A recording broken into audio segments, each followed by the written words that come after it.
you guys for showing up, because that, my friends, is the first step to leveling up. We have a lot of things to talk about today, and I'm very, very excited. Our mission with Rentley Tech Talks is to evangelize technology. For that to happen effectively, we try to keep the session as engaging as possible and encourage you to ask questions. We split the entire talk into 2 parts. There'll be Q&A at the end of part 1 and another at the end of the session. There's an option on your screen to send in your questions. Feel free to put them in, and we'll address as many as possible within the stipulated time. Let's get moving.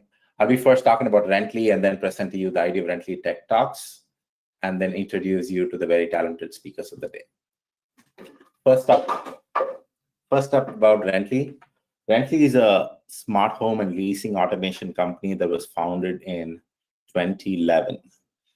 We have presence in 3 different countries.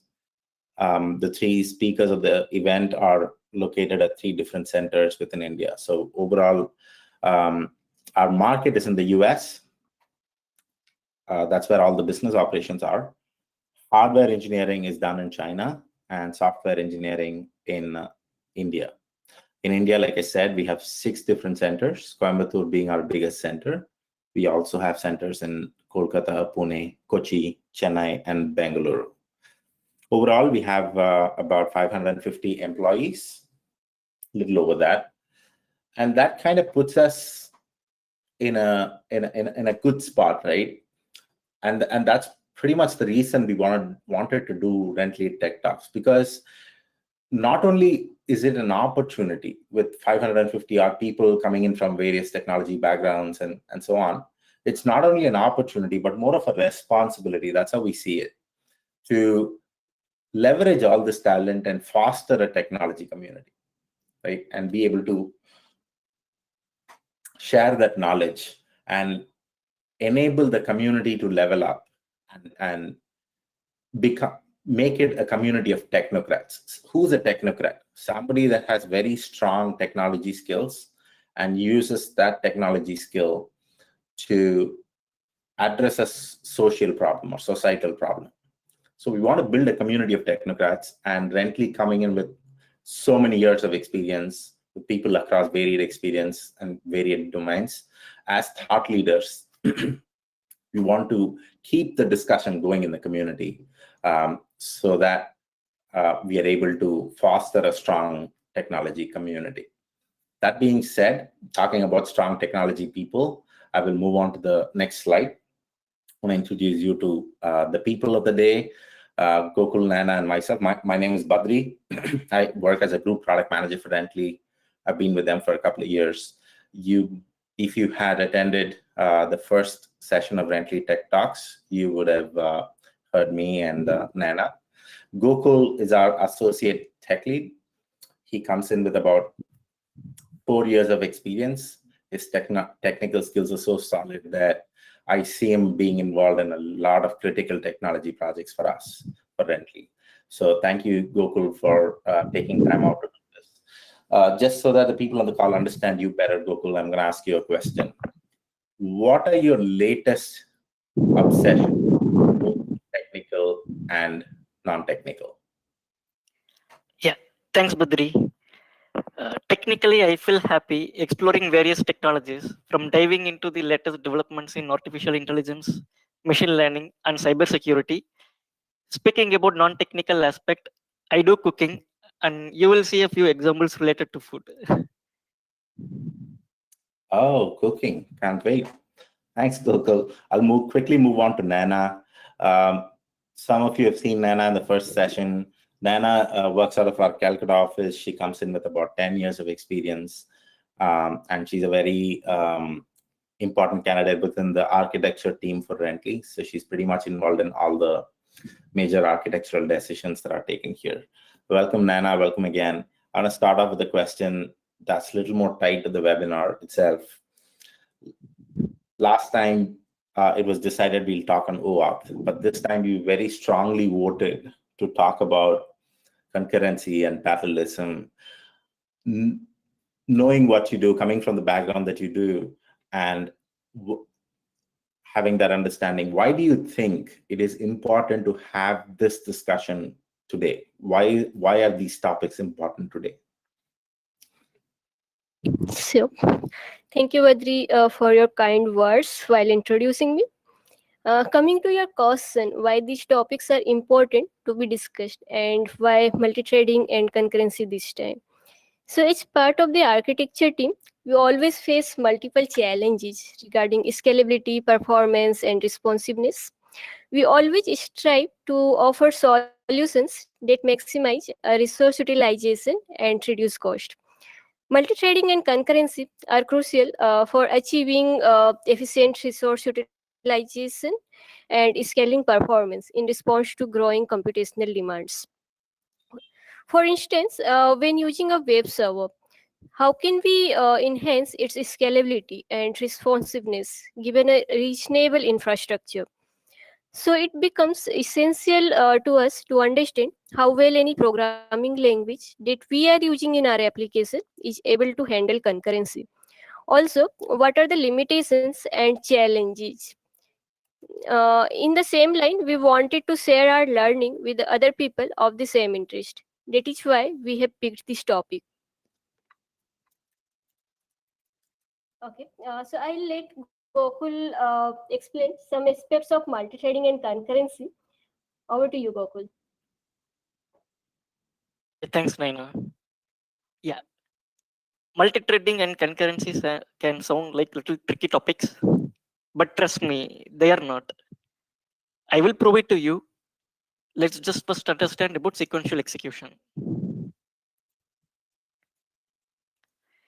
Though I am from Namakkal, Tamil Nadu, I am very fond of English breakfast. I prefer coffee, toast, and fried eggs for breakfast.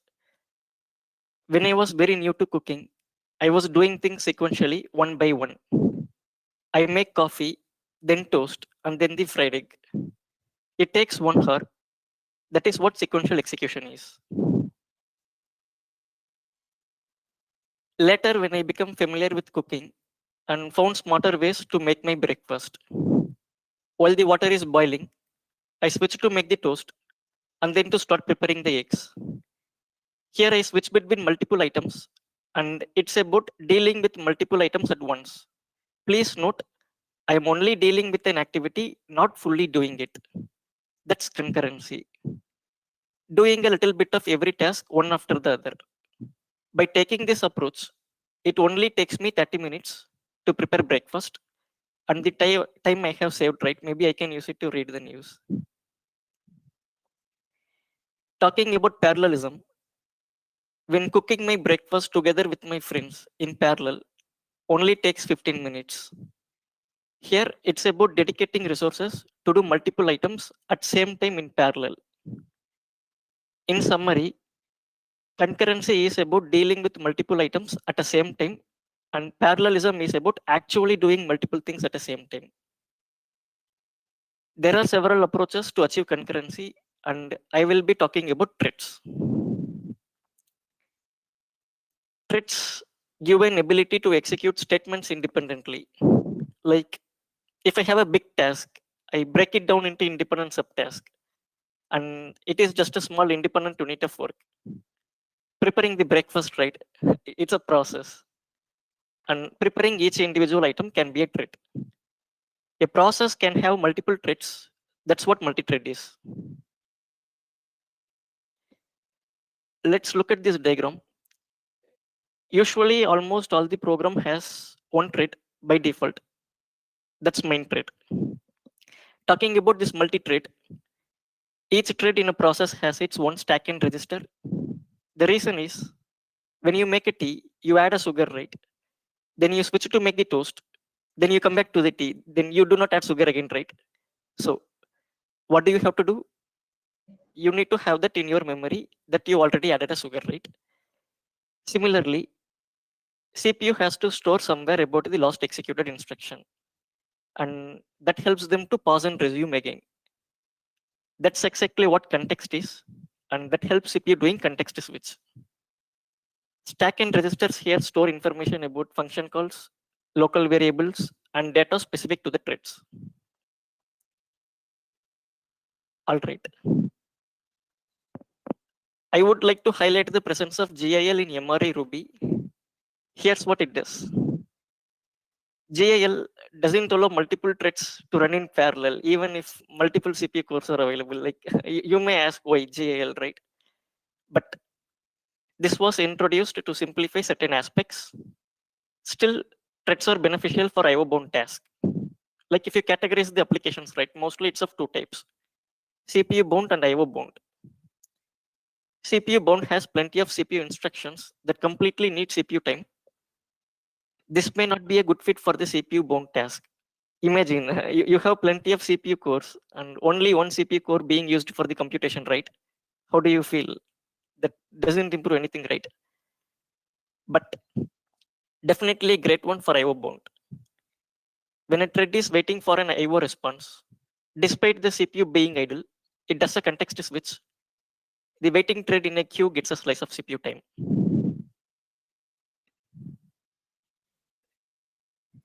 Gokul, I have a quick question.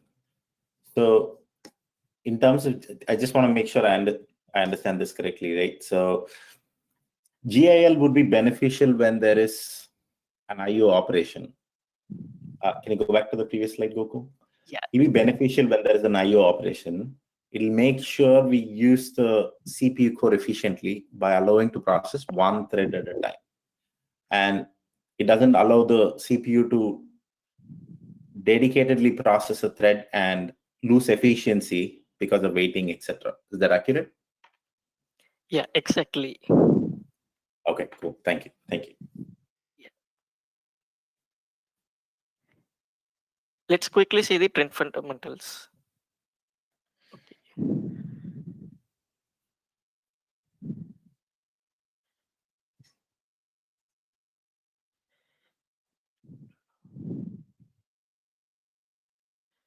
Yeah, give me a second.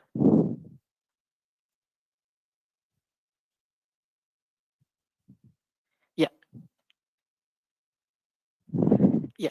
So we use thread class in Ruby to initialize the thread, and it takes an executable block of statements. And I have two threads, thread 1 and thread 2, and they have a thread local variable. So usually threads share the same memory space, a global memory space. And if you would like to create a private memory space that is specific to the thread, of course you can do that by just using the syntax. And here I have a name thread 1, and for thread 2, the name is thread 2. And they are going to invoke the print messages, and it will just take the thread name and prints the messages in a sequence. And we will see 5 messages in a sequence. And you see these 2 statements at the end, right? And that is going to make the main thread to wait for these 2 threads to complete. Like if you don't use these 2 statements, then main thread just terminates the execution no matter what, the threads are still running. And let's run this once and see what it does.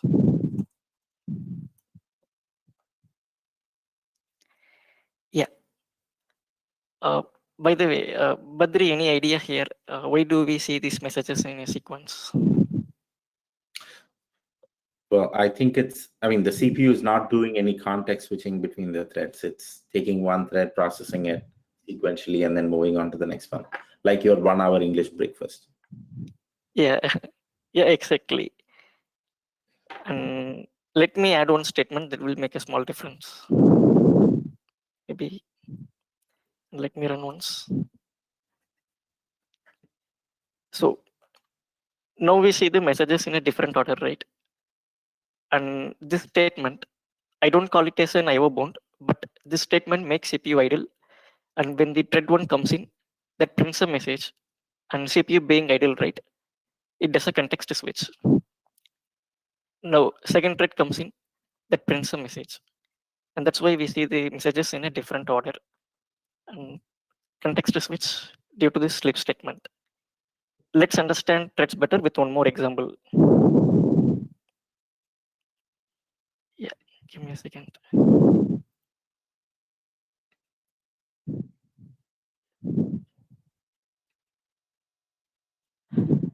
So here I have a problem statement I have to download a big file from the internet. And I have two ways to do that. The first one is sequential download. And second one is concurrent download. Let's quickly see the first one, sequential download. It takes file URL as the parameter. And it is going to invoke download file. And this initiates the HTTP call. So this is what we usually do, right? We take a library and then we use that to make a HTTP call and to get the response, right? So this statement makes CPU idle. So CPU just initiates a HTTP request and CPU has to be idle until it gets all the packets, and CPU has to be signaled, right? And the sequential download is going to retrieve all the bytes by bytes sequentially. And talking about the second approach, concurrent download, it takes two parameters, file URL and thread count. I have defined 20 threads. And talking about this method, the idea is to download the file concurrently instead of downloading sequentially. So here we will spawn several threads, and all these threads going to work together in concurrently retrieving these packets. So let's say I have to pull a 100 MB file from the internet and I spawn 10 threads. Each thread will going to make a range request to get a 10 MB chunks. And that's why I had to make the range request to retrieve the file length and to divide the chunks between the threads. And here I have these threads. I spawn around 20 threads here in this use case, right? And each thread will have its start byte and end byte, and they are going to make the range request. So the difference here is when the thread one comes in, that makes a range request, right? So instead of the CPU being idle, it does a context switch. Then second thread comes in, that makes a concurrent request, right? And the machine is going to get the packet concurrently. And I do have a matrix.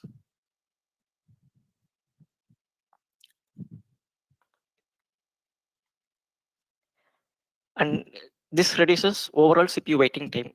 The benchmark I observed is, on average, sequential download took around 21 minutes for downloading 800 MB file, and concurrent download took around 20, by using 20 threads, it took around 7 minutes.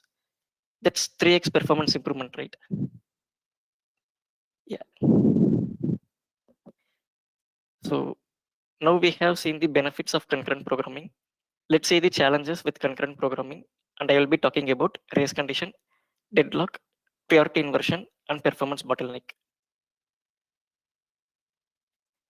Let's talk about race conditions. And Badri, what do you think about race conditions? Like, do you have any examples?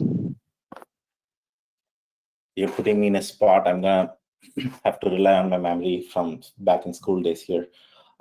Race condition is when two processes are trying to manipulate the same resource at the same time. Like me and Nana, for instance, trying to book the same seat for a movie show at the same time, trying to book the same seat at the same time. I think that is an example of a race condition. Yeah, exactly. Yeah, that's perfect.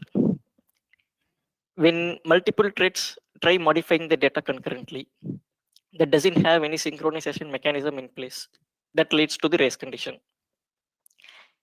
Let's look at this example program. Yeah, give me a second.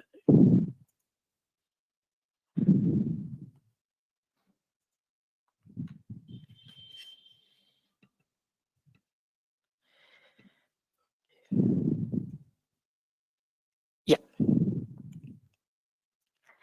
So I have a counter that is set to 0, and I have to increment the counter twice. I am going to do that by a concurrent programming. I spawn two threads, and these two threads are going to increment the counter once. And at the end, I want it to be 2. And let's run once and see what it does.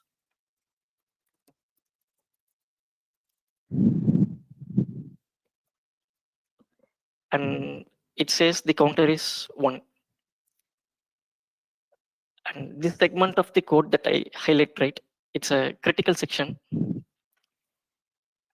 where multiple threads read and modify the data concurrently. And it doesn't have any synchronization mechanism in place. So it's not a thread safe. Let's understand this better with the visualization.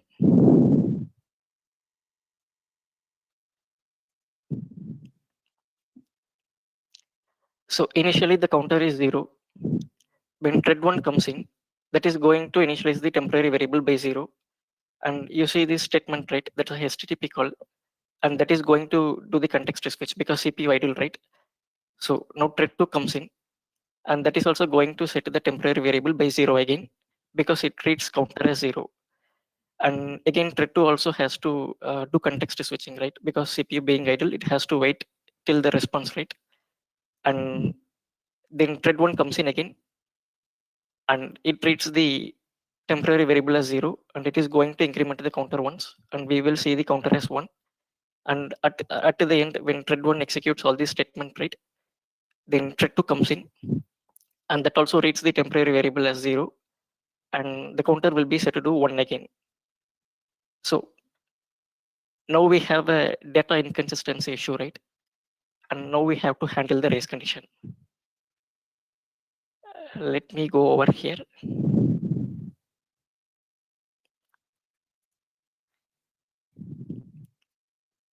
Yeah. So this exact block of code that I highlight, right, as discussed, it's a critical section, and it doesn't have any thread synchronization mechanism in place. So now only for this block of code, only for this code segment, we have to make the thread to execute sequentially, and we are going to restrict the concurrency only for this critical section. And I have this mutex class in Ruby, and that is I am going to use this on top of the critical section to restrict the concurrency only for the specified block. And let me run once and see.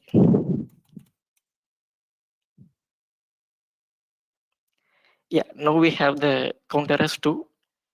And anyway, using this mutex here, right, that is going to restrict the ability of real concurrency for the data integrity, to preserve the data consistency, right?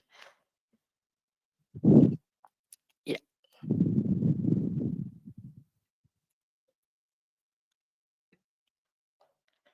So the next challenge is deadlock. We spoke about locks, right? And that causes deadlock if not used properly. By the way, Badri, what do you think about this GIF? I can't stop thinking that every example you've given so far is about food. Other than that, what I see here is there's 5 people sitting across the dining table and trying to eat at the same time. But if what I'm seeing is chopstick, they only have one chopstick, and nobody can eat with one chopstick, and that's why it says deadlock there. Yeah, you are essentially right. It's a dining philosopher's problem. 5 philosophers in a circular table with only 5 chopsticks. All these philosophers are thinking, and at some point of time, they take the chopstick. Now, consider a scenario where each philosopher initially picks the first one, the right hand one, and they realize they need the second one. So, chopsticks are not enough. They all put down the first one and start thinking again. So, if it continues, then it's a deadlock. Let's consider this use case. I have 2 threads, thread 1 and thread 2, and they both need R1 and R2. Thread 1 acquires R1 and waits for the R2, while thread 2 acquires the R2 and waits for the R1. That makes the deadlock. Let's understand this with an example program over here. Yeah, I have 2 threads, thread 1 and thread 2, and thread 1 is going to prepare the lemon rice, and thread 2 is going to prepare the lemon soda.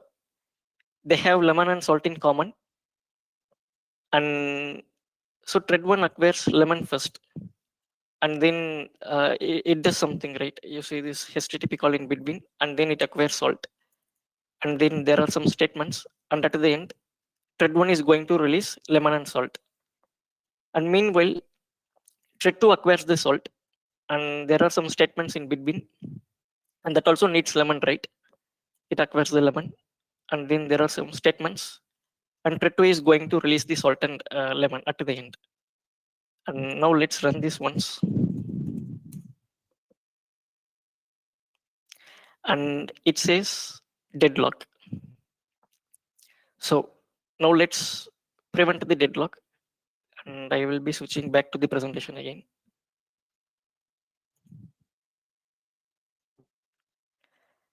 So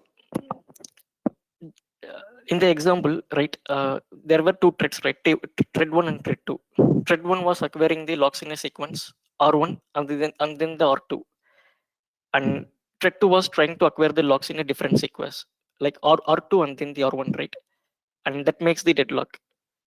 So now all the threads in your program should acquire the locks in a same sequence. Like here in this case, right? Thread 1 is trying to acquire the locks in a sequence, R1 and then the R2. And thread 2 was trying to acquire the locks in a reverse order, right? So now what should thread 2 do? Thread 2 should try acquiring the locks in a same sequence. Thread 2 should wait for the thread 1 to release R1 and then to acquire the R1. And let's make a change in the same program. I will be switching back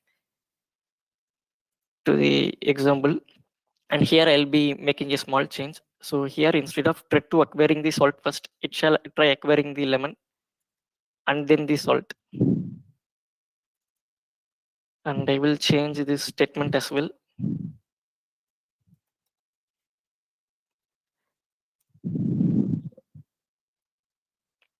Yeah. Now thread 1 and thread 2 has completed its execution by acquiring the locks in a sequence. We don't have any deadlock. So consider acquiring the locks in a sequence to prevent the deadlock. And next challenge is priority inversion. Sometimes we spawn several threads. We may need to define priority for a thread that requires frequent CPU access. For example, if I am building an IDE, it has some background task and UI task, right? It's a background thread and UI thread. Background task run in a background. UI task run when user clicks something in IDE. If background task gets more frequent CPU time, then you click something, right, and nothing comes up. So you will see that IDE is not responsive. That's why we need to set thread priority. So here I have two threads, low and high priority thread. By default, all the thread has 0 as the priority. Here decreasing the priority for the low priority thread, going to get less frequent CPU access. And the next challenge is performance bottleneck. Adding more threads is not going to improve the performance. More threads add overhead to the CPU. At some point of time, CPU has to do a lot of stuff like storing the context and then switching between the context, right? Here is the graph that I have prepared. The program we just discussed, right? Downloading the contents concurrently from the internet. And you notice that adding more threads is not going to improve the performance beyond a certain point. Like I kept on adding the threads like 100, 200 till the 500, and I didn't see any performance benefits. That's where the thread pooling comes in, to limit the number of threads you spawn and to reuse the threads. The number of threads you limit depends on the application use case. Yeah, open to any questions. All right, thank you, Gokul. I have a couple of questions that have come in. I'll quickly go over those. First one's from Anush. While downloading sequentially, there will be one-time URL hit and download 100 MB of files. Whereas in concurrency, there will be 10 threads. We will hit the URL 10 times and download the chunks with start and end range. Am I correct? Yes, exactly. In the sequential download, the main thread is going to make a HTTP request and it has to wait until it gets all the packets. And in case of concurrent download, you will have a plenty of threads working together to make a request concurrently on the specified byte range, and your machine is going to get the packet concurrently, and that reduces overall CPU time. Okay, perfect. I have the next question is from Gokul, how about using monitor instead of mute X in handling race conditions?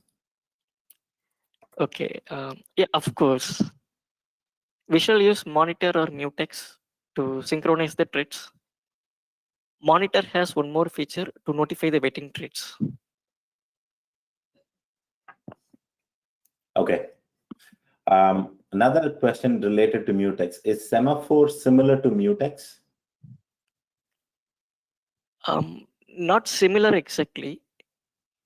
Semaphore allows multiple threads to access the critical section concurrently up to a certain limit. Mutex allows only one thread to enter the critical section. Okay, thank you. Abhishek Mishra has a question. Can we use multiple threads when our system is single core? Yeah, of course you can do that. Like the example that we discussed, right? IO heavy application. If the threads are not going to do a big computation, but mostly working on the IO heavy applications, right? IO heavy computations, right? IO heavy, right? In that case, threads are going to be beneficial. That reduces waiting time. Okay. There's a couple of questions, one from Amit, one from Anush again, related to concurrent downloads, but pretty much the same concept. The question is, if we have 20 threads, 20 API calls will be made. Network calls also take time and sometimes cost money. Is that not an overhead? Yeah. Initiating the HTTP call can be a overhead, but it depends on the use case. Like if you have to, if your application needs some big content from internet, right? Of course, you can split that between the threads. But if in case you are downloading a small file, right? And in that case, you don't need to use multiple threads. But anyway, initiating the HTTP call is costly, but in my use case, right? That is going to save the overall waiting time. And regarding the API, it depends on the service you use. Sometimes there can be some API rate limiters, right? It depends on the specific use case, how you are going to consume. Okay. Okay, there's a couple more, but I think we will reserve that for the end of the session. In the interest of time, we'll keep moving forward. We will definitely address those questions as well.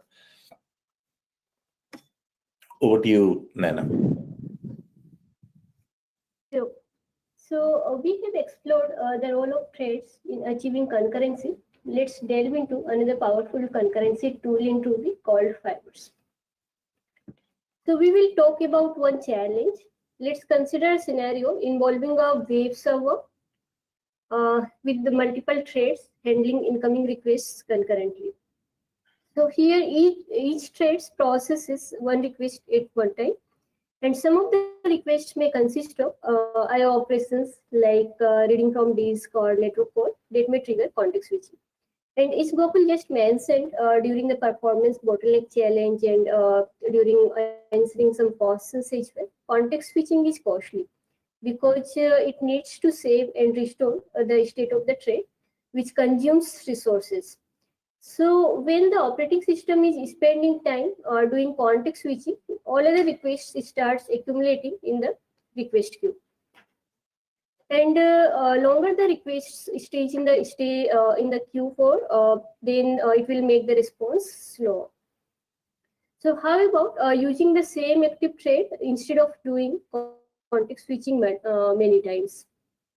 So we will see how we can modify and improve this using Fiber and Fiber Scheduler. So first of all, what is Fiber and Fiber Scheduler? The fibers are primitives for implementing lightweight cooperative concurrency in Ruby. They facilitate creating code blocks that can be paused and resumed, much like threads, but the main difference is that the programmers control when they pause and when they resume, whereas the threads are managed by operating system. So this type of concurrency is called cooperative concurrency because it doesn't rely on interruption from the OS, Programmers have the responsibility to decide when to pause and restart these fibers. Unlike creating multiple threads, in this case, we primarily use the main thread. Okay, to manage these fibers effectively, programmers need some mechanism, and this mechanism is called fiber scheduler. The fiber scheduler's task is to determine which fibers runs and when it should be paused.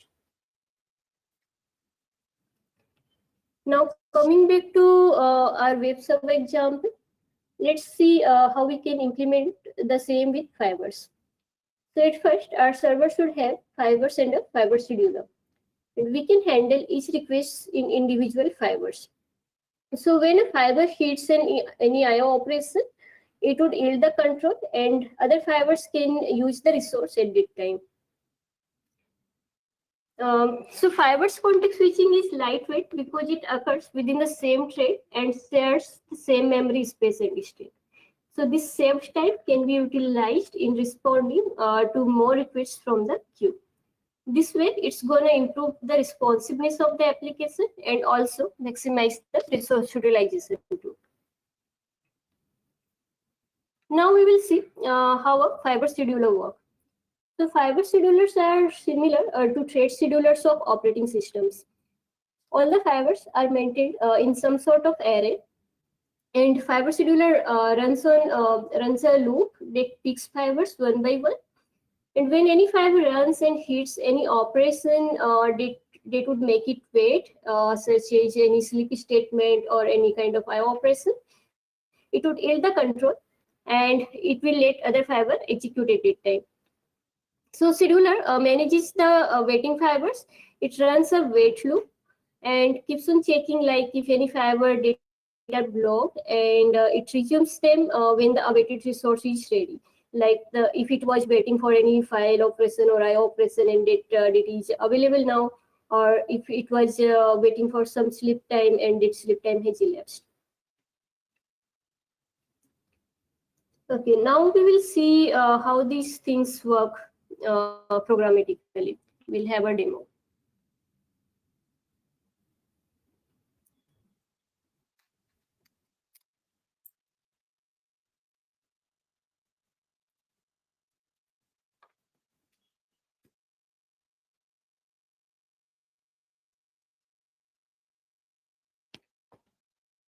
Okay, so we will have two examples over here. One very basic example we will see that will be implementing and showing the fibers, a basic fiber implementation.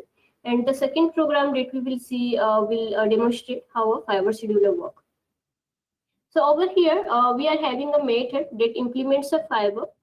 And inside the fiber block, what we are doing, we are having very basic statements. So one print statement, then it yields the control and by calling fiber.yield method, and then again one print statement. So now let's run this program. We will call the increment method, increment counter method. It returns the fiber instance. So we can put it in a variable. And to start the fiber, we'll have to call the resume method.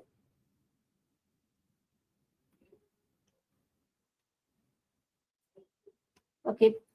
So when calling this resume method, we see it prints the first statement, first print statement, and then it yields the control to the main thread. Now let's call this resume once again. So when calling resume again, it's going to pick it from the place it left it before, and it's going to print the next statement. And since this statement was the last statement of this block, it's going to terminate this fiber. So if we try to call this resume again over here, it's going to give us an exception. Okay. Now we will see how does a fiber scheduler work. Okay, so over here I'm using one gem called fiber scheduler gem, and this gem provides one class that is fiber scheduler class, and that we are using to set as our fiber scheduler by using fiber set scheduler method. And we are then scheduling multiple fibers over here, and each of these fibers are having some sort of asynchronous operation. Like the first fiber over here is having one file operation, file read operation, and the second fiber over here is having one network call. Okay, so now let me run this program.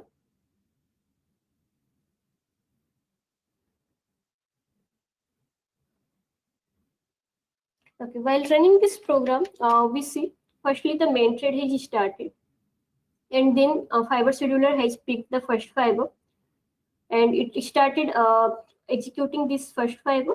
And as soon as the first fiber encounters any file operation, it's going to yield the control back to the main thread. So in the meanwhile, fiber scheduler is going to see if there is any other fiber, like fiber 2 is there as well. So it's going to print the execute the fiber 2. And similarly to fiber 1, when the fiber 2 reaches or encounters a network operation, it's going to yield the control back to the main thread. So now the control is back to the main thread. And in the meanwhile, fiber scheduler is going to run the wait loop, and it's going to see if the first fiber or any other fiber is ready with the blocking statements. Then it's going to pick that fiber, and it's going to run it. So like first fiber is ready with the files operation, so it's going to print the file lines from the file and going to complete the operation of first fiber.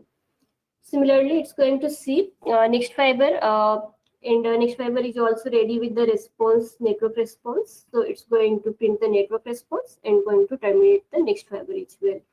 Now there is no other operation over here left in either of the fibers or in the main thread. So it's going to exit from the program. Okay, so this was a very quick demonstration of how fiber and fiber scheduler work. Let's go back to our presentations.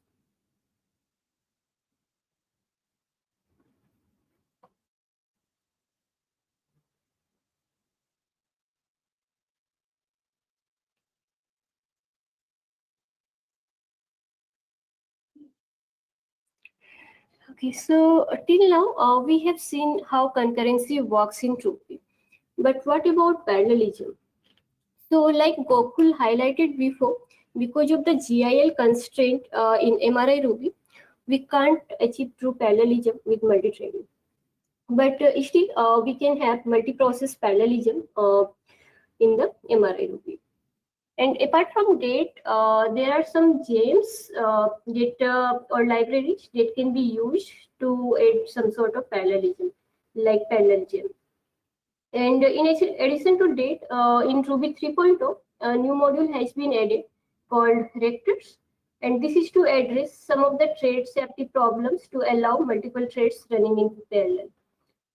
But this module is an experimental module, and the behavior of this rector can get changed in future. So someone should be very cautious while implementing this. Okay, so now it's time to revisit what all we have seen from the beginning. So we started with the understanding of this of what sequential execution is, and how concurrent and parallel execution happens. And then we saw some of the threads fundamentals, and also the multi-threading concept, and we also talked about GIL in MRI Ruby. And then we mentioned about some of the challenges present in threads. And then we discussed about fibers, lightweight cooperative concurrency in Ruby. And we also talked about the fiber scheduler. Okay, so with this, we thank you all for joining us today. We hope that the insights shared about concurrency in Ruby have been valuable to you. Now we are open for questions. Excellent. I have quite a few questions, so I'll go over those. The first one's from Abhilash. In what situations might you choose to use threads instead of fibers, and vice versa? Okay, good. That's a very good question. So this may completely depend on the application's use cases.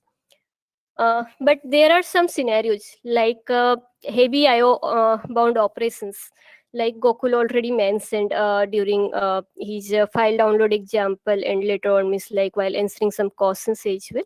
So if your application involve a significant amount of IO bound operations, then the threads can be more efficient. And also, if your application heavily relies on some external libraries, data thread shape, using threads may be more straightforward than adapting those libraries for fiber-based concurrency, like database access. So many of the database clients library are designed to be thread safe, allowing multiple threads to execute database queries concurrently. So if your application for say heavily relies on database access, using threads might be more straightforward. And while talking about fibers, so applications that implement some long polling or WebSocket handling in a web server are a good places to put or implement fibers, because fibers can manage multiple connections efficiently within a single threaded environment. So also applications like we say web crawler or real-time chat, gaming server, live data streaming, those are also a good fit for fibers implementation. Sounds good. Ranjan has a question. What are the challenges associated with using fibers in Ruby? Okay, good. Yes, absolutely. There are a couple of challenges with fibers implementation. So first challenge with the implementation of or writing the fiber scheduler class itself. So in Ruby, actually Ruby doesn't provide in any fiber implemented fiber scheduler class. So that can be directly used in the application. So if some developers wants to write go back and write this from the scratch, so that can involve some complexities and it can be a challenging job. But as a mitigation, there are some gems, like one gem I used fiber scheduler in my program. So such kind of gems are there, those already implements this fiber scheduler class, so that can be used in the applications as per the application's requirement. There are some other gems like async gem is there as well, so that also provides a fiber scheduler implementation. Apart from this, one more point I would like to highlight is a challenge for fiber implementation. So like I mentioned, fiber is a cooperative concurrency, and one should be cautious of any malfunctioning blocking fibers, like edge fibers. Those are not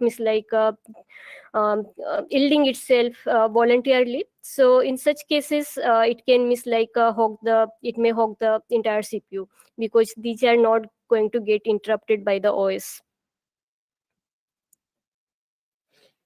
All right, there's a ton of questions coming in, floodgate of them, but we'll try to answer as many as we can. And if your question doesn't feature today, we'll follow it up with maybe a blog article or something in the near future. The next question is from Abhishek Mishra again. Can you give a real-time example where we may use fiber implementation? Real-time example, yeah, like I mentioned, there are some applications like if we are implementing any real-time chat, so there we need very lightweight operation that can response quickly, so we can use these fibers over there. And especially in the environment where it's a single threaded and we don't have the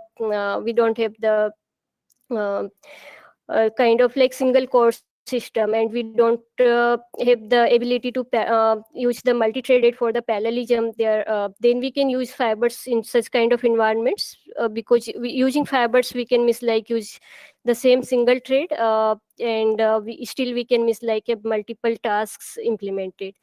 And apart from that, like live data streaming, that's also a good place, miss, like where fibers, because of its lightweight nature, can be added.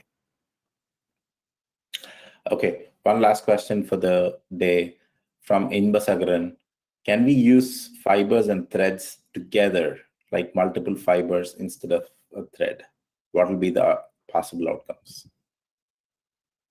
Sure, I think that should be feasible, because usually means like fibers. Uh, Fibers run on top of thread itself, so we can have that implemented.